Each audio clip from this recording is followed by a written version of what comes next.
যুক্তরাজ্যের সবচেয়ে ব্যয়বহুল রাস্তাগুলোর তালিকা প্রকাশ করেছে লয়েডস ব্যাংক। এই তালিকার শীর্ষ 20টি রাস্তার সবই লন্ডনে অবস্থিত। তালিকার শীর্ষে রয়েছে সেন্ট্রাল লন্ডনের বিখ্যাত নাইটস ব্রিজ। এখানে একটি বাড়ির গড় মূল্য 2,14,09,000 পাউন্ড। এছাড়া বিলাসবহুল দোকানপাট, হোটেল এবং রেস্তোরাঁয় পরিপূর্ণ এই এলাকাটি দীর্ঘদিন ধরে ধনীদের আকর্ষণ করে আসছে। দ্বিতীয় স্থানে রয়েছে পশ্চিম লন্ডনের ইলচেস্টার প্লেস। এখানের বাড়ির গড় মূল্য 1,93,87,000 পাউন্ড। এই এলাকাটি একটি অত্যন্ত অভিজাত আবাসিক এলাকা হিসেবে পরিচিত। তালিকার তৃতীয় স্থানে রয়েছে গ্রোসভেনর স্কয়ার। এখানে একটি বাড়ির গড় মূল্য 1,09,61,000 পাউন্ড।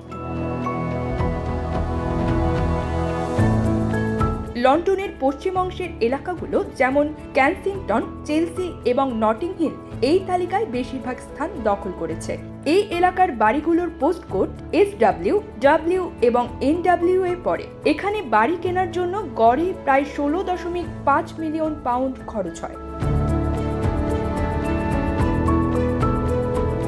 লন্ডনের বাইরে সবচেয়ে ব্যয়বহুল রাস্তা হলো ওয়েব্রিজের ইস্ট রোড। এখানকার একটি বাড়ির গড় মূল্য 8 মিলিয়ন পাউন্ডের সামান্য বেশি, তবে এটি লন্ডনের তুলনায় অনেকটাই কম। ওয়েলসের সবচেয়ে ব্যয়বহুল রাস্তা যুক্তরাজ্যের এই তালিকার মধ্যে সবচেয়ে সস্তা, যা দেশের বিভিন্ন অঞ্চলে সম্পত্তির মূল্যের তারতম্যের ইঙ্গিত দেয়।